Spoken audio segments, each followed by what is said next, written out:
అందరికీ నమస్కారం. నా పేరు డా సతీష్. ముఖ్యంగా దేశవ్యాప్తంగా తిరుపతి లడ్డు వ్యవహారంపై చర్చ అయితే జరుగుతుంది. ఈ విషయంపై నా 2 విషయాలు మీకు తెలియజేయాలనుకుంటున్నాను.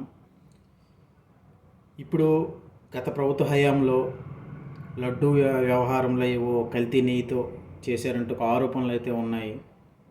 ఇవి నిజమేంటో అబద్ధమేంటో ఆ దేవుడికి తెలుసు.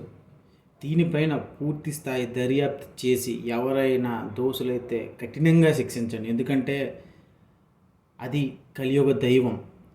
దక్షిణాది రాష్ట్రాల్లోన కన్నా ఒక ప్రఖ్యాతి చెందిన మందిరం, అలాగే 2 తెలుగు రాష్ట్రాలకు గుండె కాయ.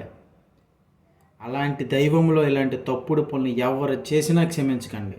కానీ ఈ విషయాన్ని ప్రతిరోజు సోషల్ మీడియాలో చర్చ జరుపు మన మందిరం ప్రతిష్టను మాత్రం దిగజార్చకండి. ఎందుకంటే నార్త్ ఇండియన్లో కన్నా సౌత్ ఇండియన్లో ఎక్కువ దేవాలయాలు ఉన్నాయి, చాలా ప్రసిద్ధి దేవాలయాలు ఉన్నాయి. కానీ మనము హిందువులుగా వీటిని అభివృద్ధి చేసుకుంటూ ఒక మెట్టు పైకి తీసుకెళ్ళాలి తప్ప ఇలాంటి విషయాలని ప్రతిరోజు నిత్యం చేస్తూ మనం ఇబ్బంది పెట్టకూడదు. ప్రతి ఒక్క భక్తుడు ఎంతో కొంత చిన్న బాధ అయితే అనుభవిస్తున్నాడు. ఈ విషయం పైన ఏం జరిగిందో తెలియక పూర్తిగా ఈ క్లారిటీతో ఈ విషయం పైన దర్యాప్తు చేసి దోషులు ఎవరైనా పర్లేదు శిక్షించండి.